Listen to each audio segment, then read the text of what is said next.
Hi friends, நம்ம மதுரை வீட்டில் tata sky மாட்டியிருக்காங்க.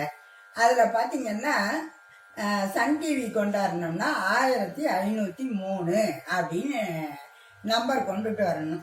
அதனால அது கஷ்டமாக இருக்குமேன்னு சொல்லி மாட்டின புதுசில் போன வருஷத்துல கேட்டப்ப ஃபேவரைட்டுன்னு ஒரு பட்டன் இருக்கு, அதை அமுக்குனீங்கன்னா உடனே சன் டிவி வந்துடும் அப்படின்னு சொல்லிட்டு போனாங்க. யாரு இந்த டெக்னிக்கல் இதுல இருந்து வர்ற ஆளுங்க ரைட்டுன்னு சொல்லிட்டு போட்டுட்டு இருந்தோம். இப்ப பாத்தீங்கன்னா ஒரு 2 வாரத்துக்கு முன்னாடி மதுரையில போடும்போது அந்த மாதிரி வரல, விஜய் டிவி தான் வருது ஃபேவரைட்டுன்னு போட்டா. உடனே என்னன்னு ஃபோன் பண்ணி கேட்டா 1503 அப்படின்னு நம்பர் அனுப்பி நீங்க பாத்துக்கோங்க அப்படின்னு சொல்றாங்க.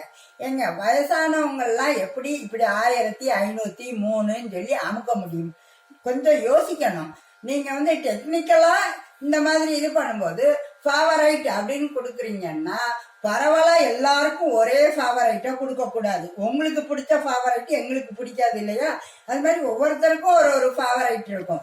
அதனால அப்படி சேனல் பாக்குறதுக்கு நீங்க உதவி செய்யணுமே தவிர வயசானவங்களை கணக்குல எடுக்காம 1503ன்னு போட்டுக்கோ அப்படின்னா அதை எப்படி போட முடியும்? இப்ப எங்க வீட்டுல எல்லாம் வயசானவங்க கஷ்டப்பட்டு அமுக்குறாங்க, ஒண்ணு அமுக்குன்னா 2 தடவை ஒண்ணுன்னு விழுது. அப்புறம் அவங்க கஷ்டப்படுறாங்க, நம்ம தான் போட்டு கொடுக்க வேண்டியது இருக்கு. அதனால இந்த மாதிரி இதெல்லாம் டெக்னிக்கல்ல இருக்கிறவங்க கொஞ்சம் யோசிச்சு செயல்படணும்.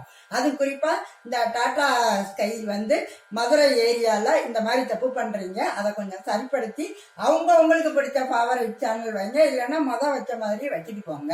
அதை விட்டு நீங்க இஷ்டத்துக்கு உங்க ஆபீஸ்ல மாத்துறது தப்பு அப்படிங்கிறது என்னுடைய அபிப்பிராயம். ஓகே.